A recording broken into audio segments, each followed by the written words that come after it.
오늘 설교 제목이 마르다의 신앙 고백이 아니고 교회의 신앙 고백입니다. 제가 왜 교회의 신앙 고백이라고 했겠습니까?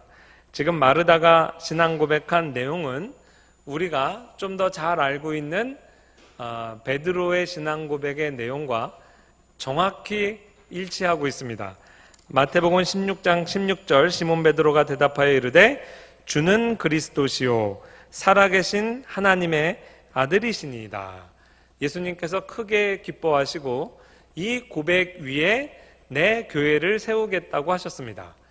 동일한 논리라면 마르다가 주는 그리스도시요 세상에 오시는 하나님의 아들이신 줄 내가 믿나이다. 이 고백 위에도 하나님의 동일한 예수 그리스도의 교회를 세우신다는 것은 자명한 사실입니다. 그러므로 마르다는 지금 개인의 신앙 고백을 하는 것에 그치지 않고 우리 교회의 신앙 고백을 하고 있다고 해도 무방하다고 봅니다. 또 아울러서 우리가 마태복음 16장 16절은 너무 잘 알고 있는데 이러한 동일한 고백을 또 전체 여신도를 대표해서 마르다가 했다는 사실은 우리가 좀 잊고 사는 것 같아요. 그런데 우리 교회의 신앙 고백이라는 차원에서 봤을 때 베드로가 신앙 고백한 그 정황과 또 마르다가 지금 이 신앙 고백을 한 정황을 비교하면서 오늘날 우리의 교회의 신앙 고백을 한번 돌아보는 참 좋은 성경 말씀이 되겠다 싶어서 이제 이 말씀을 선택을 했습니다. 또 하나는 보통 제가 챗불 한 학기에 이제 한 번 하잖아요. 그때 제일 그 학기에 많이 묵상하는 내용을 가지고 이제 설교를 합니다. 그래서 이제 보통 수업하고 관련이 있어요. 근데 이번 학기 수업은 제가 이제 아우구스티누스와 개혁주의 전통을 THM에서 강의 개설을 해서 한 학기 내내 이제 아우구스티누스 저작 속에 이제 빠져 살거든요. 그래서 어딘가 모르게 이 전체 설교를 통해 아우구스티누스의 그 냄새가 많이 날 겁니다. 훈련된 눈과 귀를 가지신 분은 바로 이제 파악이 될 거고요. 또 하나는 이제 제가 이번 학기에 우리 학교 교수님들이 각 분과에서 한 분씩 현장을 위한 신학, 평신도 좋은 말은 아니지만 일반 신자를 위한 신학 강의를 늘 지금 7년째 이렇게 해오고 있어요. 근데 이제 이번에 주제가 기독론, 교회를 위한 기독론 이렇게 이제 주제를 잡고 제가 강의하게 돼서 오늘 이 설교 본문을 선택한 또 배경이 됩니다. 지난번 도르트 강좌 때 에임스를 우리가 공부하면서 신론을 제대로 공부하면 구원론을 쉽게 이해할 수 있다 우리가 이제 배웠잖아요. 기독론을 제대로 공부하면 그것이 곧바로 교회론하고 이제 연결이 됩니다. 그래서 오늘 우리의 이 말씀 묵상은 또 설교 말씀은 교회를 우리가 어떻게 이해할 것인가의 지평을 분명히 열어준다고 생각을 합니다. 교회를 크게 세 시각으로 접근하도록 하겠습니다. 교회 공동체의 세 가지 특징. 첫 번째는 교회는 믿음 공동체입니다. 예수 그리스도가 누구시고 예수 그리스도께서 하신 일이 무엇인가에 대한 신앙 고백 위에 서 있죠. 다시 베드로 고백, 마르다의 고백의 공통점으로 한번 가보겠습니다. 예수님께서 베드로의 고백을 들으시고 굉장히 기뻐하셨어요. 근데 청교도의 아주 전형적인 질문입니다. 신앙 고백에 등장하는 이 확실성, 그 칭찬 포인트가 어딘지 한번 생각을 해보세요. 예수 그리스도가 오실 그 메시아 그리스도요 하나님의 아들이시라는 그 확실성, 그게 더 중요하겠습니까? 칭찬을 이끌어내는데 핵심적인 역할을 했겠습니까? 아니면 그 예수님이 나의 주님입니다 라는 그 고백을 예수님께서 칭찬하신 걸까요? 좀 후자인 것 같으세요? 이런 거죠. 안상혁 교수는 합동신학교 역사신학 교수야. 그 정보 자체가 확실한 거를 네가 알았다는 걸 칭찬하는 거냐, 아니면 근데 안상혁 교수님이 내 HMS는 내 선생님이야. 이렇게 얘기한 거를 그렇진 않은 네 거지 그러면서 베드로를 칭찬했을까요? 베드로 칭찬 포인트는 전자입니다. 그러니까 이를 내게 알게 하신 것. 그러니까 실제 그 안상혁 교수와 특별한 친밀한 관계가 없어도 그냥 안상혁 교수가 합동신학교 역사신학 교수야라는 그 확실한 정보의 확실성이 굉장히 중요할 때가 있어요. 예를 들면 비유를 또 한번 들어보겠습니다. 지금 불이 났어요. 엄청나게 불이 나서 연기가 자욱해서 이 사면이 하나도 안 보여요. 근데 소방차가 와서 급하게 큰 에어매트를 한 곳에 설치했습니다. 그쪽으로 점프를 하면 살 수 있어요. 근데 우리는 다 지금 연기에 휩싸여서 어느 쪽인지 몰라. 근데 왠지 아까 사이렌 소리가 나고 이쪽에 했을 것 같아. 근데 느낌으로는 이쪽이라는 느낌이 들기도 해요. 근데 누가 이쪽이다, 여기에 에어매트가 있다, 근데 그쪽을 향해 점프하면 살겠죠. 여러분, 보통 믿음을 교회사 전통에서 뛰어내리는 것으로 많이 비유를 합니다. 그래서 leap of faith, L-E-A-P. 그러니까 믿음은 내가 점프를 하는 거예요. 내가 이성적으로 잘 이해가 안 돼도 하나님을 신뢰하는 마음으로 믿음의 점프를 하는 거죠. 그런 얘기 들어보셨죠? 케일케가르 같은 사람이 그 표현을 좋아했어요. 자, 믿음의 그러한 속성 때문에 점프하는 행위 자체를 굉장히 용감한 행위로 우리가 칭찬하기도 합니다. 그러나 방향을 잘 잡아야지 에어매트 없는 쪽으로 점프하면 그건 곧 점프가 죽음이에요.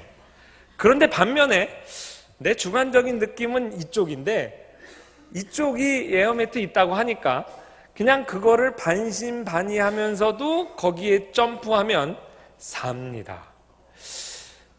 청교도가 이것을 그래서 구분했어요. 예수 그리스도가 하나님이시고 참 사람이시라는 그 신앙 고백의 확실성은 객관적 진리예요.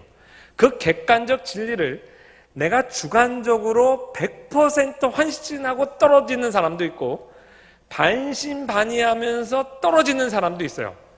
둘 다 살기는 마찬가지입니다. 그래서 나는 사죄의 확신이 없어요. 구원의 확신이 없어요. 그래도 그 예수 그리스도가 우리 형제님을 위해 돌아가신 건 믿죠. 그건 믿죠. 근데 내가 때때로 내가 확신을 잘 못 느껴요. 그 정도면 하나님의 자녀 된 거 맞습니다. 그 이후에 구원의 확신을 우리가 누리는 거지, 최소한의 기댐에 그걸 기댐의 믿음이었어요. 기대는 정도로 떨어져서 의롭다함 받는데 큰 문제 없습니다. 그러니까 이게 목회적인 맥락에서 그걸 구분한 거예요. 왜냐하면 너무나 구원의 확신 문제로 두렵고 떠는 진자가 많아서 진짜 그게 필요한 사람들에게는 그것을 적정하게 사용하지만 어떤 그러한 건전한 의심은 내가 100% 확신을 못 누려도, 주관적 확신을 못해도 객관적인 진리에 의존해서 우리는 신앙생활 할 수 있다라고 이제 권면하고 가르친 거죠. 그거에 비해서 오늘 그 마르다의 텍스트는 좀 달라요. 마르다의 텍스트는 예수님께서 나는 부활이요 생명이니 나를 믿는 자는 죽어도 살겠고 무릇 살아서 나를 믿는 자는 영원히 죽지 아니하리라. 자, 본인은 하나님으로 계시하고 네가 이것을 믿느냐? 개인적으로 실존적으로 질문했어요. 그리고 마르다가 내가 믿나이다 그랬어요. 그러니까 객관적인 요소와 주관적 요소가 다 들어간 거죠. 이게 오늘날 중요해요. 왜 중요하냐면 자유주의 신학자들은 너무나 신앙을 주관적으로 해석합니다. 객관적으로 예수님이 부활한 게 역사적인 사실이든 아니든 내가 그렇게 믿고 그 믿음 가운데 내가 행복하게 살면 그것으로 충분하다 그래요. 아닙니다. 그것으로 충분하지 않아요. 그렇게 하고 떨어지면 죽어요. 객관적 사실이 없이 주관적 확신으로 어떻게 하겠어요? 그러나 주관적으로 내가 좀 부족해도 객관성이 그러니까 먼저라는 거죠. 이 객관성이 확보되지 않으면 교회에게 맡기신 대위임령을 수행하지 못합니다.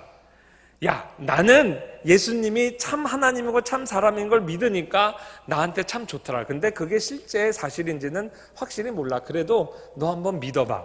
이게 전도가 되겠냐고요. 확실히 있어야 같이 손 잡고 점프하는 거죠. 그래서 예수 그리스도가 참 하나님이고 참 사람이라는 객관적인 고백, 그 고백이 확실해야 교회에게 맡기신 대위임령의 수행이 이루어질 수 있습니다. 그래서 예수 그리스도가 누구신가의 문제가 교회의 사명과 직결되는 거죠. 더 중요한 게 있어요.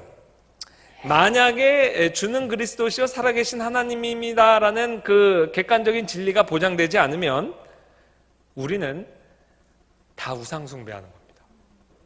왜냐하면 성경 말씀에 보면 하나님께서 너는 나 외에 다른 신들을 내게 두지 말라. 너를 위하여 새긴 우상을 만들지 말고 어떤 형상도 만들지 말며 그것들에게 절하지 말며 그것들을 섬기지 말라. 10계명 제1계명과 2계명이 우상숭배를 철저히 금하고 있는데, 만약에 예수님께서 참 하나님이 아니고 사람에 불과하다, 또 천사 정도다, 하나님과 천사의 중간이다, 이 모든 것은 다 결국 우상숭배. 우리가 주일마다 모여서 예수님 찬양 이 하는 모든 행위가 우상숭배라니까요.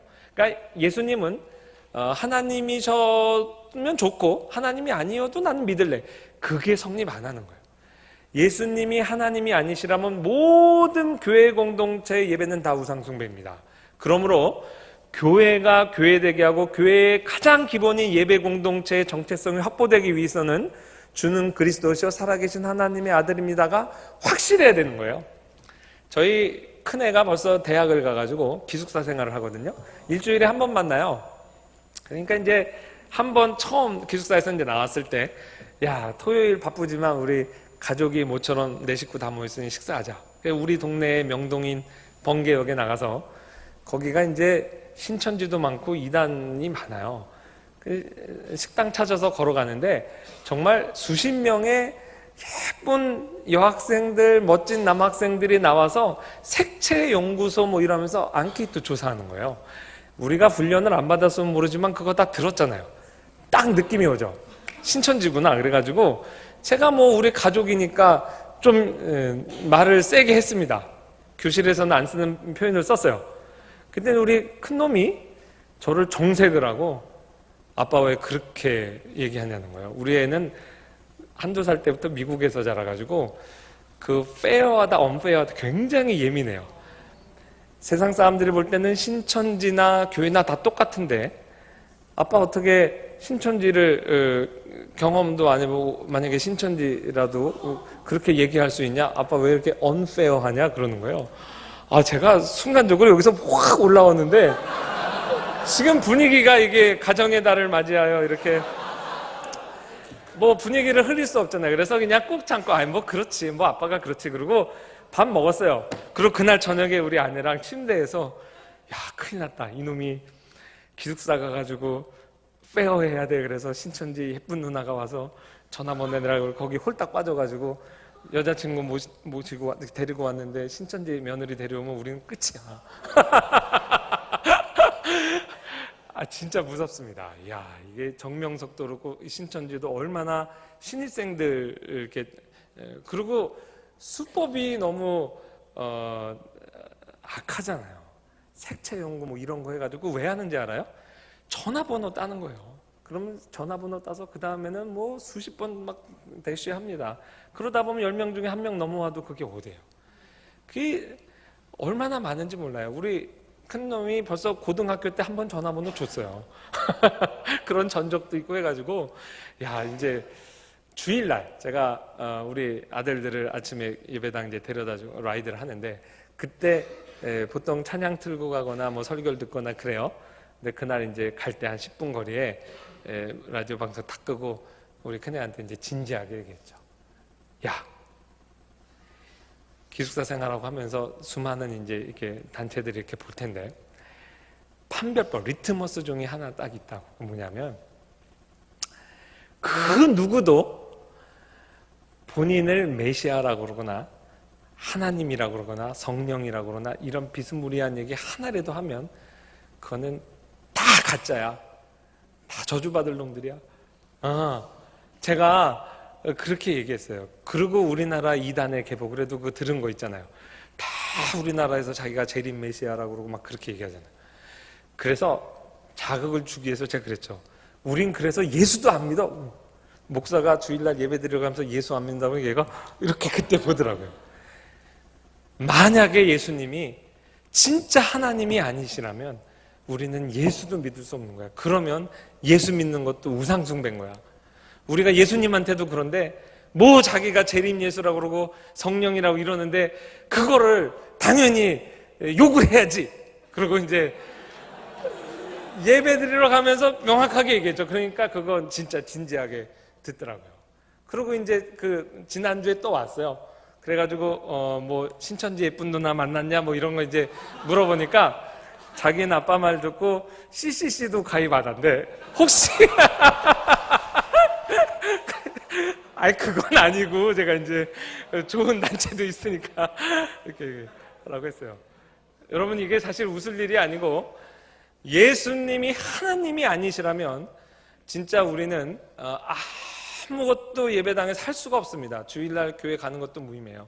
하물며 다른 어떤 사이비 종교들 그러겠어요. 그래서 제가 그건 사이비 축에도 못 끼는 정말 나쁜 단체라고 이제 그런 얘기를 했어요.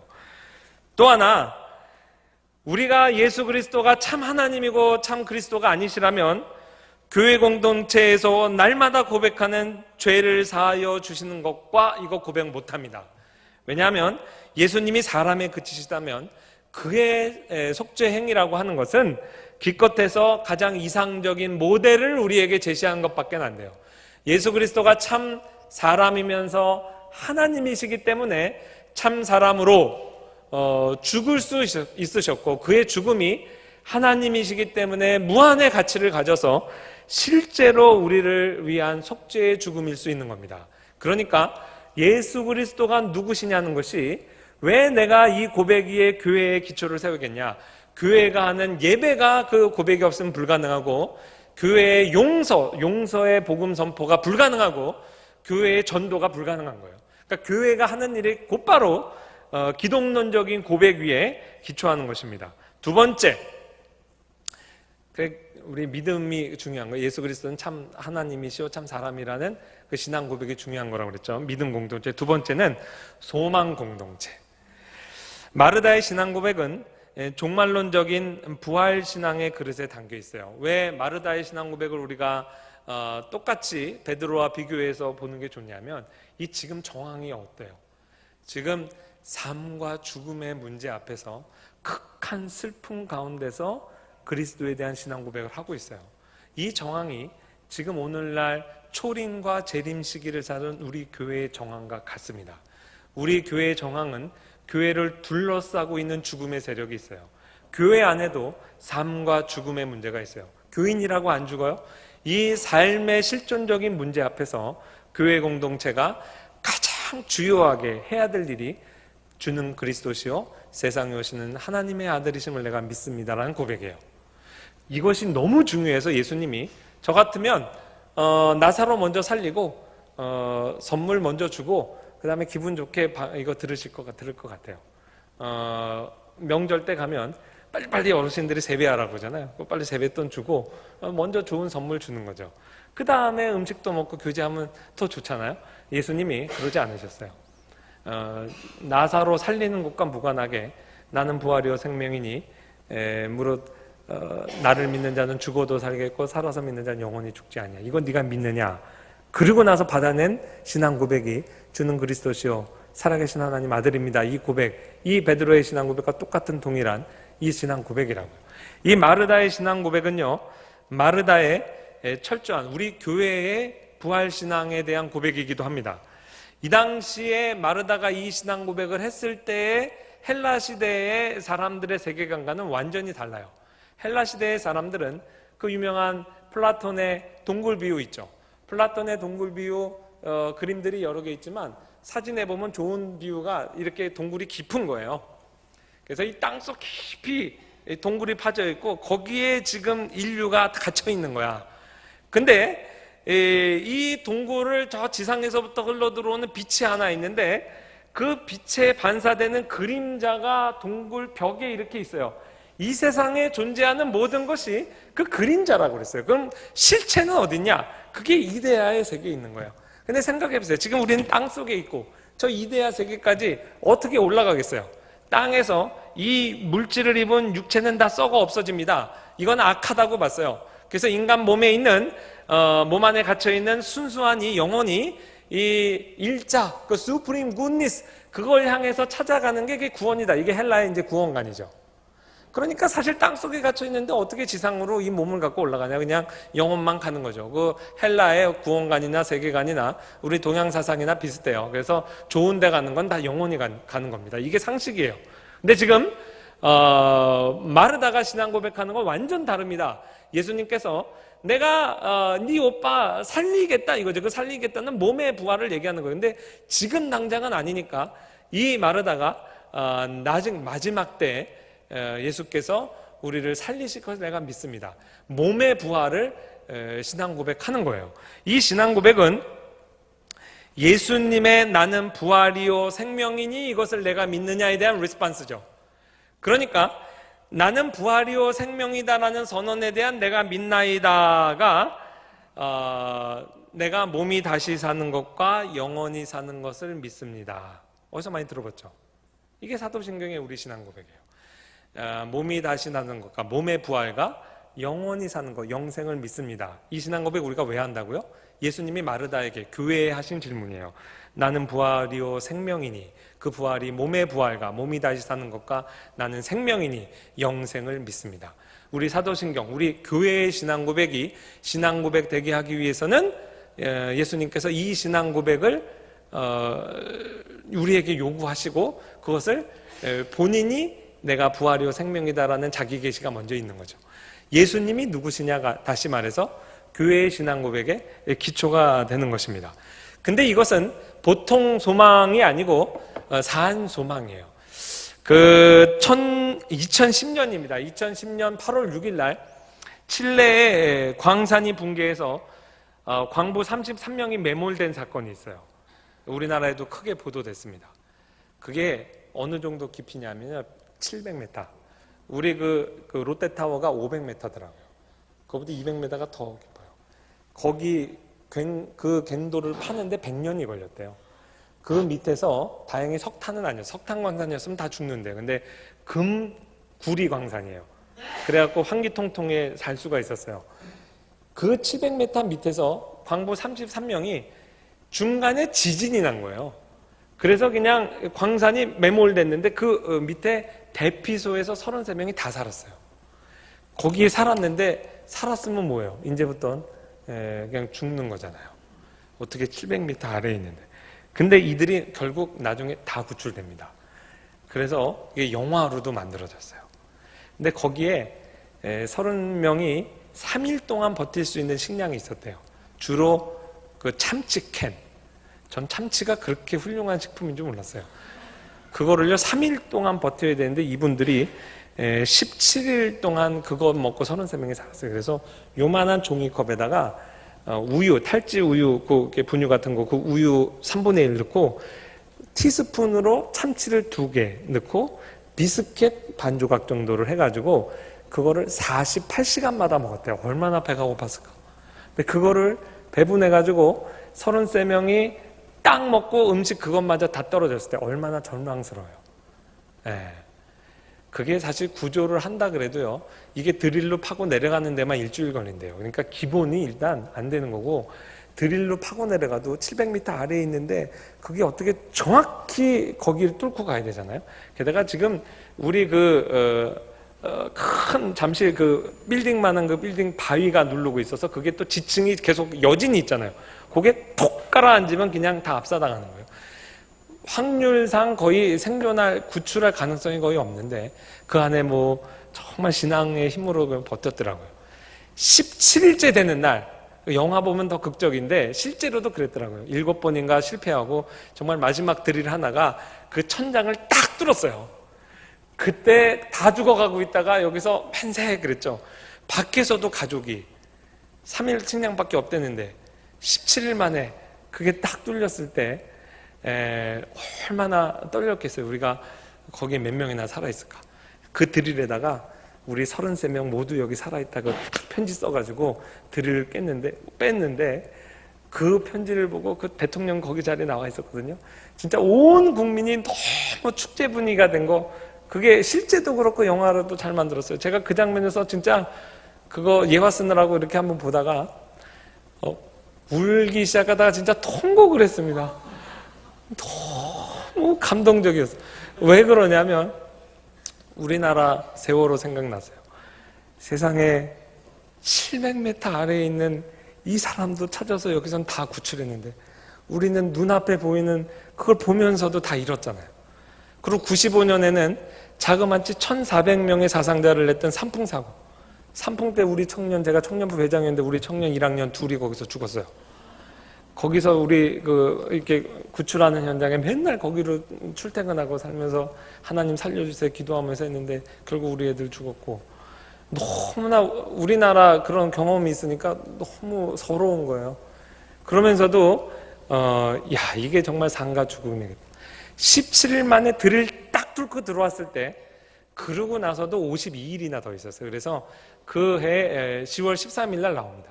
야, 그 한 명 한 명 캡슐로 딱 구해냈는데 그거 여러분 부활절 지나서 너무 아깝죠. 그게 부활의 첫 열매입니다.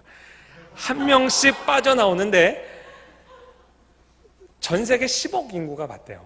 대통령도 나오고 전 국민이 보는 데서, 야, 거기 그러니까 8월 달에 사고 나가지고 69일 만에 나오는데 한 명이 딱 빠져나오는데 대통령이 끌어왔는데, 천국에서 한 사람 죄인이 회개하면 아마 온 천사가 이게 저는 이해가 안 됐다가 정말 그렇겠다 생각이 들어요.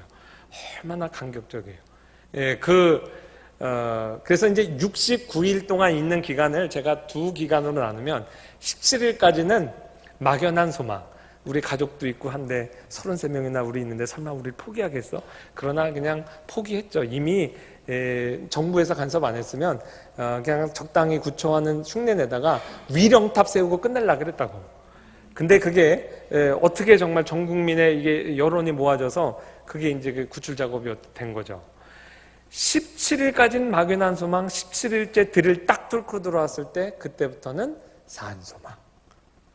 가족이 이때부터는 기다림이 정말 하나도 고통스럽지 않은 기다림이다. 근데요, 아이러니하게도 그게 뚫고 나서도 그 오랜 기간을 거기 어두컴컴한 거기에 남아 있었다니까. 그게 우리 교회 공동체의 모습이에요. 우리가 이 땅에서 예수 만나고 재림의 예수님을 기다리는 그 기간이 사실은 여전히 우리는 타락한 세상의 질서 가운데 있습니다. 그래도 우리는 산 소망이 있는 거예요. 빛을 봤잖아요. 그리고 예수님과 만나면 확실하잖아요. 올라가는 거 우리가 지금 사모하잖아요. 또 마르다의 부활신앙이 그 당시 헬라의 사상과 다른 게 뭐냐면 세상에 오시는 주님이라 그랬어요. 그 베드로의 신앙 고백에 없는 부분이에요. 그게 추가됐어요. 베드로의 신앙 고백도 있죠. 그게 당연히 전제됐죠. 주는 그리스도시요 이미 내 눈앞에 있는. 그 무슨 말이냐면 헬라의 구원가는 우리가 찾아가는 거예요. 그러니까 그 700m 지상으로 어떻게 올라요? 그러니까 육체는 두고 영혼만 가지. 하나님께서 우리를 온전히 구원하기 위해서, 그래서 하나님이 사람이 되신 거예요. 내 육체까지 다 구원하시려고. 그런데 아직 마르다는 경험 못한 게 그 예수 그리스도의 십자가 부활의 첫 열매 되시는 그리스도를 아직 경험 못한 거예요. 그래 예수님께서 그 마르다의 이 확실한 부활 신앙을 더 견고케 하시려고 나사로야 나오라 육체로 살리셨죠. 우리 신자의 부활의 첫 열매를 보여주신 거예요. 그래서 마리아의 그 교회의 신앙 고백을 곤고하게 하셨습니다. 그러므로 본문 텍스트를 우리가 해석할 때 이 일은 하나님의 영광을 드러내려 함이라가, 나사로를 살리는 그 자체도 물론 하나님의 영광이지만 그걸 통해 교회의 부활신앙을 공고하게 하시는 이걸 통해 하나님께서 또 영광을 받으신 겁니다. 세 번째, 교회는 사랑의 공동체예요. 마르다의 신앙 고백은 사랑하는 자의 죽음이라는 고난의 정황 속에서 주님께 드려진 사랑의 고백입니다. 여러분, 오늘 이 사건이 요한복음 11장 3절에 이렇게 기록이 되어 있습니다. 이에 그 누이들이 예수께 사람을 보내어 이르되 주여 보시옵소서 사랑하시는 자가 병들었나이다 하니. 여러분, 마르다의 가정은 하나의 교회죠. 그 교회는요, 예수님 믿었습니다. 또 하나, 예수님을 사랑했어요. 더 중요한 거는 예수님께 사랑을 받았어요. 얼마나 사랑을 받았냐면 예수님이 사랑하시는 자가 병들었습니다. 나사로라고 얘기 안 하고. 그러니까 예수님의 지극한 사랑을 받고, 게다가 그 다음에 부활신앙 고백했죠. 확실한 부활신앙도 고백했어요. 교회 공동체입니다. 그런데 이 교회 공동체에도 예기치 않은 재난과 죽음이 찾아왔어요. 이것을 아는 것이 중요해요. 이 땅에 살면서 신자도 불치병에 걸립니다. 불치병에 걸려서 죽기도 합니다. 이 병 걸려서 죽은 사람이 주님의 특별한 사랑을 받는 신자일 수도 있습니다. 이것을 우리가 설교하는 것이 필요해요. 이상하게 우리나라 전통은 그 복 전통이 있어서, 우리 형 교수님 오늘 새벽에도 강조하셨죠. 하나님에게 복 받는 사람은 만사 형통이 돼야 되고 이런 고난을 겪으면 안 된다라는 게 있어요. 그래가지고 저도 경험이 있어요. 우리 안에서도, 저 처음에 재수했거든. 재수할 때 그거를 가지고 시험 든 교인이 있었어요. 목사들이 어떻게 재수를 할 수 있냐. 그래서 자기 딸을 중고등부 보내다가 안 보냈어요. 이게 그러니까 옛날 얘기가 아니에요. 지금도 그렇다니까. 여러분 섬기는 교회 여러분 다를 줄 알아요? 겉으로 얘기 안 해서 그렇지. 그래서 정말 스트레스 돼요. 안 그래도 목사 아들 피곤한데 공부도 잘 되고 대학도 잘 붙어야 되는 거예요. 근데 그래서 이 설교를 좀 하세요. 예수님의 특별한 사랑을 받는 사람은 대학 떨어진 정도가 아니라 난치병 걸려서 실제 죽을 수도 있어요. 그 예수님께서 이 마르다 가정에 그거를 허락을 하신 거예요. 확실한 부활신앙을 가진 사람도 또한 사랑하는 사람의 가족 죽음 앞에서 애곡할 수 있습니다. 오늘 전체 분위기는 그냥 다 울어요. 제가 오늘 새벽기도 참석했다가 우리 형 교수님 통해서 너무 은혜를 많이 받았어요. 이게 영적으로 오늘 설교를 해야 되니까 이게 예민하잖아요. 여러분 잘 느끼실지 모르지만 오늘 새벽 설교가 진짜 오늘 이 설교를 다 담아내는 설교였어요. 지금 전체 정황이 울고 있어요, 다. 여러분 울 수 있어요. 내가 확실한 부활신앙 가져도 울 수 있다고요. 예수님도 그래 오셔서 우셨어요. 그러니까 이 컨텍스트 자체가 우리에게 주는 정말 큰 교훈이 있습니다. 예수님이 하나님이신데 우셨어요. 예수님이 우셨다는 것은 참 사람이시라는 증거, 주는 그리스도시요 참 사람이기 때문에 우실 수 있는데 그 눈물의 주인공은 또 하나님이시기도 하세요. 교리적으로는 하나님이 어떻게 우냐 이렇게 얘기할 수 있지만 예수님은 우셨습니다.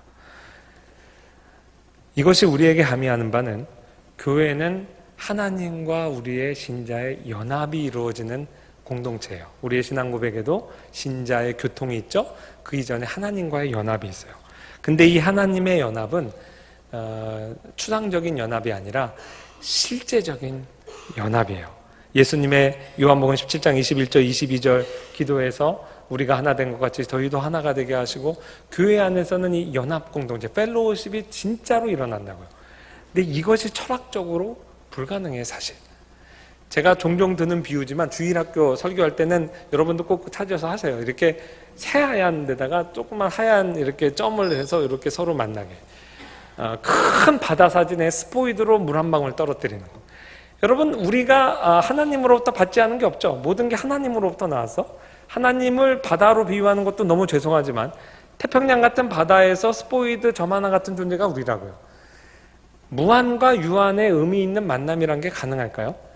만약에 만나면 만남이 곧 유한의 죽음입니다. 그냥 바다에 흡수해버리죠. 그래서 철학적으로는 피니툼 논 카팍스 인피니티 그러잖아요. 무한은 유한에 당기지 못해요. 유한은 무한을 품지 못해요. 그 품지 못하는 거를 불가능을 가능케 하신 분이 예수님이죠. 무한하신 하나님이 사람이 되셨어요. 그게 헬라 철학과 다른 방향이에요. 세상에 오시는 하나님의 아들을 내가 믿는다. 헬라는 우리가 몸 버리고 영혼만 가는데 우리의 온전한 구원을 위해 하나님이 육을 입으셔서 사람이 되셨기 때문에 둘 사이의 연합이 온전히 가능한 거예요. 그래서 교회가 그리스도의 참 신부로서 하나님과 연합이 되기 위해서는 주는 그리스도시요 참 사람이시요 참 사람으로서 메시아의 사역을 다 이루시고 또한 참 하나님이셔야 되는 거예요. 그렇게 해서 오셨는데 그분이 참 하나님이 아니면 정말 교회에서 우리가 이야기하는 하나님과 우리 사람의 연합이 아닌 것이 되죠. 그래서 교회를 교회되게 하고 교회가 무엇을 하느냐가 다 이 예수 그리스도에 대한 기독론적인 신앙 고백 위에 기초하는 겁니다. 적용하고 마치겠습니다. 제가 교회 공동체를 3개로 정리했어요. 믿음 공동체, 소망 공동체, 사랑 공동체. 아우구스티누스의 냄새를 맡으셨어요? 아우구스티누스의 엔크리디온에 보면 그게 이제 오늘날 조직진학 교과서의 출발이 되죠. 성경 해석사 교과서, 그게 기독교 교양, 디덕트리나 크리스티아나, 모든 교과서를 다 출발시키신 분이에요. 근데 그 조직신학 교과서의 출발이 어떻게 되냐면 믿음, 소망, 사랑으로 돼 있어요. 그러니까 이제 제가 흉내를 낸 겁니다. 흉내를 제가 낸 게 아니고 그냥 말씀이 그렇게 이끌더라고. 그럼 결국 그렇지, 교회가 믿음 공동체, 소망 공동체, 사랑 공동체자. 믿음 적용해 보겠습니다. 오늘날도 동일한 예수님이 마르다에게, 교회를 대표하는 마르다에게 도전하셨던 질문을 우리에게 하십니다. 네가 이것을 믿느냐 이거예요. 제가 예전에 리더 사이제스트 영문판 책을 대학교 때 늘 사서 읽었는데 거기에 보면 웃기는 얘기들이 이렇게 모여 있어요. 코믹한 얘기들, 또 감동적인 얘기들. 실화로 소개된 건데 제가 다시 한번 찾아보려니까 없더라고요. 근데 너무나 내용이 인상적이어서 지금 잘 기억을 해요. 그 봉사활동 하잖아요. 우리 애들도 보니까 이제 한국도 다 봉사활동 시키는데 미국의 봉사활동 많이 하거든요. 책 읽어주는 봉사활동을 중학교애가 하러 간 거예요. 자기가 맡은 애가 화상 환자인지 온몸을 붕대로 감고 있는 애한테 가서 책 읽어주는 거. 근데 이 친구가 병실을 잘못 찾아 들어갔어요. 잘못 찾아 들어가서 야, 너 이제 다음 학기부터 지금 병원에 있어가지고 여기 못 오는데 내가 소설 같은 거 읽지 말고 교과서 읽어줄게. 그래서 국어 교과서, 역사 교과서 뭐 이렇게 그거를 몇 개월 읽어준 거예요. 근데 이제 그 애가 살았어요. 근데 나중에 알았는데 그 애는 가망 없음 죽어가는 아이였어요. 중눈의 홍수 상태에서 이제 죽어가는 애였는데 얘가 병실 잘못 찾아 들어와가지고 야, 너 다음 학기 이제 와가지고 국어, 영어, 수학 이거 공부해야 되고 그 어떤 형이 그걸 계속 읽어주는데 나중에 그러더래요. 내가 사는구나. 내가 사니까 학교에서 내가 그동안 못 따라간 거 이걸 시키는구나. 그래가지고 진짜 살았대요. 너무 인상적이죠. 야, 그 잘못된 정보를 갖고 해도 죽을 사람이 살기도 해요. 네가 이것을 믿느냐? 여러분, 제가 지난번 청교도 이제 세미나를 할 때 존 오웬 글을 갖고 이제 존 오웬의 그리스도의 영광 한번 여러분께 소개해 드린 적도 있는데요.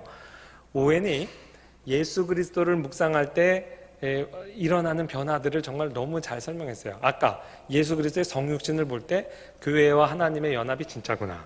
그리스도의 십자가 부활을 볼 때 우리가 진짜 신자가 죽음을 여유 있게 통과할 수 있구나. 그리스도의 영광을 진실하게 숙고할 때 기쁨과 위안을 가지고 죽음을 맞이하며 그 관문을 통과할 것이다. 왜? 내가 사랑하는 주님이 그 죽음과 부활을 통과하셨기 때문에. 또한 그리스도 승천에 나타나는 영광. 그 전까지는 오웬 읽기 전까지는 예수님이 본대로 오리라 이 텍스트를 그냥 읽었어요. 근데 그게 오웬이 정말 탁월하게 주의를 했어요. 예수님이 우리의 육을 가진 그대로 승천하셨죠. 근데 그 당시 벌써 17세기에 이런 고민을 했더라고요. 대기권에 조금만 올라가면 산소가 부족하고 기온이 떨어진다 그랬어요. 우리의 연약한 육체가 성층권 비행기 다니는 데 올라가도 죽습니다. 어저께 강의 끝나고 교수님들 식사하면서 그 무중력 상태 우주인이 우주복 벗으면 어떻게 돼요? 그랬더니 그 교수님 뭐라 그럴게요? 뻥 터지죠? 그랬어요. 그거 너무 재밌게 표현하는데 끔찍하지 뭐예요? 그러니까 우리 몸이 육체가 그렇게 약하다고. 3층 천을 통과해가지고 우주 저 어디에 있을 천국에 과연 이 육을 입고 가서 사는 게 가능할까? 걱정 마 하면서 예수님이 보여주신 거예요. 오웬이 그런 식으로 주의했다고요. 그러니까 예수님의 성육신과 십자가와 부활과 승천, 예수 그리스도 보좌, 하나님 보좌 우편에 앉으신 이 모든 그리스도께서 하신 일도 교회와 무관한 게 아니고 교회를 위한 하나님의 계시라고요. 그러니까 그리스도가 누구시냐? 그리스도가 하신 일이 무엇이냐의 고백이 즉각적으로 교회가 무엇이냐와 교회론과 연결이 됩니다. 이것을 네가 믿느냐? 예수님이 지금 우리에게도 질문하고 계세요. 이것을 믿는데 그치지 않고 우리는 이것을 입으로 시인하는 고백자들입니다. 소망, 산소망에 우리는 공동체라고 했죠. 필립 얀시, 여러분 아시죠? 필립 얀시가 2000년대에 내가 그리스도인이 되었을 때 아무도 말해주지 않았던 것들이라는 책을 써 한국말로도 번역됐어요. 이 책만큼은 여러분이 죄송합니다만 사서 보실 필요가 없어요. 제목 안에 책 전체 내용이 요약돼 있어요. 꼭 옛날 17세기 글처럼 이건 그렇게 썼어요. 옛날 글들이 제목이 길거든요. 그거 읽으면 그 요점이 드러나요. 예를 들면 챕터 1, 하나님이 실제 하시는지 의심스럽다. 그 밑에 부제, 성경 속의 위대한 믿음의 인물들도 그러했다. 그렇구나. 챕터 4의 제목, 하나님이 용서하셨다 해도 항상 죄책감이 있다. 우리 지금 신자들의 가경교회의 고민이죠. 부제, 하나님의 관점이 당신의 관점보다 중요하다. 통찰력 있죠? 7번째 챕터, 교회의 위선자들을 참을 수 없다. 부제, 하나님이 얼마나 은혜로우신지 이해하게 될 것이다. 이런 식의 챕터가요, 굉장히 길어요. 그러니까 그건 여러분 찾아보세요. 제가 대표적으로 얘기했는데 그 중에 한 챕터 제목이 이것입니다. 사랑이신 하나님께서 고난을 허락하신다. 이게 우리 신자들의 고민이죠. 그거에 대한 부제가 무엇인지 아시겠어요? 그냥 알려드리기가 너무 아까운데 채플에서는 은혜가 이렇게 선포되니까 참 기가 막히다는 생각이 들어요. 그래서 참 통찰력 있다. 답은 뭐냐면 그것이 그분의 마지막 말씀이 아니다. 생각해보면 진짜 맞아요. 여러분 성경지리 답사 가면 이제 어떤 때 로마 갈 때 있잖아요. 저도 로마 가서 카타콤 가서 많이 울고 은혜 받았는데 그 카타콤이 여러 군데 있어요. 그걸 잘 모르시죠? 그 여러 군데 가운데 일부만 관광객에게 개방됩니다. 비아 라티나 카타콤이 있어요. 그거는 전체 카타콤에 이 프레스코 벽화가 너무나 아름다워서 그걸로 미술사로도 유명해요. 근데 초대교회 공동체가 카타콤에서 살면서 사람이 죽으면 매장하잖아요. 매장할 때 지금 여기로 얘기하면 이렇게 이거 벽을 파는 거예요. 이게 벽을 파면 손으로도 쉽게 파져요. 근데 그게 공기 중에 노출이 되면 시멘트처럼 굳습니다. 그 카타콤의 그 독특한 구조예요. 그래서 이제 그걸 쉽게 파서 여기다가 이제 안상혁 이렇게 시신을 딱 넣는 거예요. 시신 넣고 뭐 할게요? 그 다음에 그 시신을 포함해서 예수님이 나사로야 나오라 하는 그림이 한 50개 발견돼 있어요. 그러니까 제일 흔한 띠이에요. 그러니까 기독교 공동체가 처음부터 확실한 부활신앙 공동체였다는 걸 보여줘요. 세상의 모든 철학과 종교의 종착역이 죽음입니다. 그러나 기독교만큼은 그것이 끝이 아니에요. 마지막 말씀이 아니다. 마지막 말씀이 아니에요. 마지막 말씀이 뭐예요? 나사로야 나오라. 여기서 신나게 그리고 있어요. 그게 왜 요즘 유행하냐면 그 로마의 문화에 이렇게 있어서 예수님이 그냥 살리지 않고 무슨 해리포터처럼 이렇게 판도 하나를 들고 있어. 그거 그렇게 뜨뜻하시는데 그걸로 미술 전공한 사람들, 이렇게 문화사 전공한 사람들은 아주 신기하게 봐요. 예수님이 뭐 이렇게 이렇게 해서 살렸다는 식으로 생각하는 거지. 뭐 그걸 해도 좋아요. 어쨌든 아이들 예화 쓰기 좋잖아요. 그거 딱 보여주면서 이것이 마지막 말씀이 아니라 산 공동체, 산소망의 공동체. 마지막 사랑 공동체라고 그랬죠. 사랑 공동체를 본문에서 어떻게 표현하냐면 예수께서 눈물을 흘리시더라. 이때 유대인이 말하되 보라 그를 얼마나 사랑하셨는가. 예수님의 눈물은 하나님의 눈물이요 우리의 눈물입니다. 여러분 이 눈물을 흘리시더라, 예수께서 눈물을 흘리시더라, 우리나라 말은 길잖아요. 원어에 보면 딱 3단어예요. 에다 크로센 호 예수스. 이거의 영어 대부분의 역본은 2단어로 번역해요. Jesus wept. 성경 66권에서 제일 짧은 구절이래요. 딱 2단어. Jesus wept. 그러나 굉장히 파워풀합니다.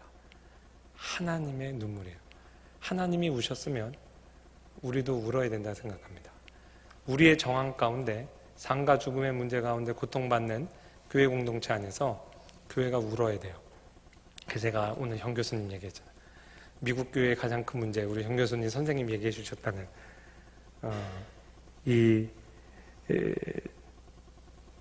탄식이 죽었다. 탄식의 눈.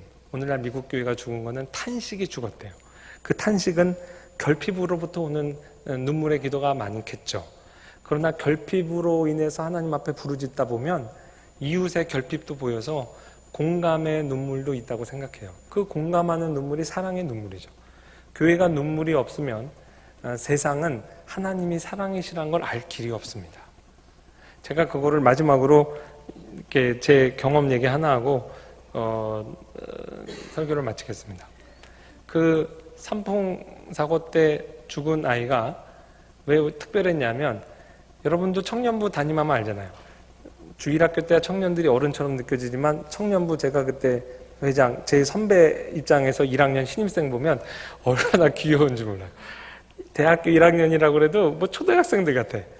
근데 그 귀여운 애가 가서 전도를 해왔다고. 얼마나 귀여워요. 근데 전도 받은 애가 교회를 안 다녀. 그 부모님이 결사 반대예요. 근데 그 사고 난 날 그 전도 받은 애가 집에서 자고 있는데 그 양육해야 될 거 아니야. 야, 떡볶이 사줄게 나. 그리고 산풍 데려갔는데 거기서 사고 난 거예요. 그 전도 받은 애 가정에 대해서 우리가 다 죄인 된 겁니다. 안 그래도 교회 나가는 거 반대하는데 자고 있는 아들을 데리고 나와서 죽었으니 저희가 그 부모님을 진짜 쳐다볼 수가 없어요. 그래서 뭐 우리가 직접 구조활동 못해도 매일 나가서 그 구조활동하는 사람 밥 이렇게 해놓는 일하고 그랬었어요. 그리고 늘 기도했죠. 제가 그때 목소리가 얼마나 컸는지, 우리 교회 청년부 회장이니까 대표 기도 늘 저 시켰어요. 마이크 없이도 그냥 쩌렁쩌렁 하나님 살려주실 줄 믿습니다. 그러고 진짜 우리 그렇게 믿었어요. 그리고 진짜 18일 만에 17일 만에 사람들이 건성두문 나왔어요. 그러니까 우리 애도 여러 가지 볼 때 하나님이 얘를 반드시 살려주셔야 된다 그렇게 믿었죠. 근데 나중에 시신이 발견됐는데 형체를 알아볼 수가 없었어요. 그게 가스통이 폭발해가지고 그냥 형체를 알 수 없고 나중에 뒷주머니에 그걸로 신분 확인을 했거든요. 그때 진짜 우리가 뭐 너무 낙심했으면 막 통곡하고 막 울었죠. 하나님한테도 저도 얼마나 삐졌는지 몰라요.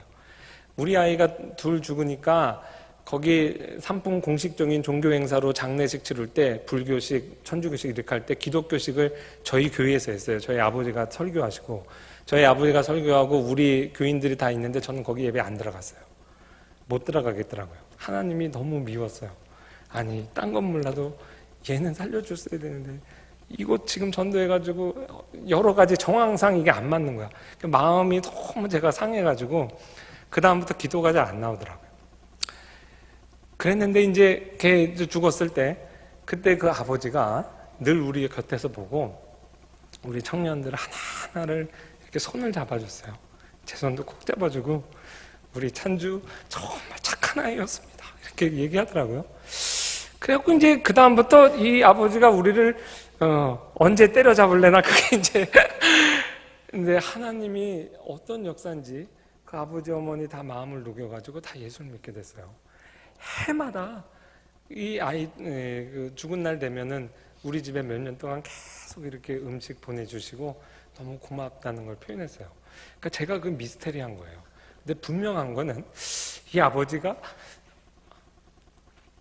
언제 마음이 녹아졌을까 이렇게 할 때 우리 청년들 한 50여 명 되는 우리 청년들이 매일 거기 살았잖아요. 그 자기 아들 죽었는데 자기보다 더 우리가 울었거든요. 그러니까 이제 우리 아이가 죽기 전에 이렇게 사랑을 받는 아이였구나. 또 우리 아이가 이렇게 사랑하는 사람들, 친구들이 있었구나. 그러니까 우리 모두를 그냥 자기 아이처럼 생각하신 것 같아요. 그냥 녹아져가지고 예수를 믿으셨어요. 그러니까 저는 하나님한테 삐져가지고 이게 마음 해결이 안 됐는데 하나님 일을 하시더라고요. 여러분, 세상이 어떻게 하나님은 사랑이라는 걸 알겠어요. 예수님이 눈물을 흘리실 때 그 눈물을 보고 얼마나 사랑하셨는가 깨달았어요. 예수님도 눈물을 통해 하나님의 사랑을 보여주셨다면 교회가 오늘 울어야 돼요. 세상에 얼마나 고통 많고 재난도 많아요. 근데 어떻게 그렇게 무감하게 진리를 외치는 사람들의 눈이 건조하냐고요. 그래서 우리의 눈물을 통해 역사하죠. 제가 이제 어머니랑 이렇게 통화를 하면서 잊었던 사실을 또 알았어요. 그 가정에 글쎄 그 대학생이잖아요, 애가. 근데 그 사건이 하나님이 또 늦둥이를 주셨어요.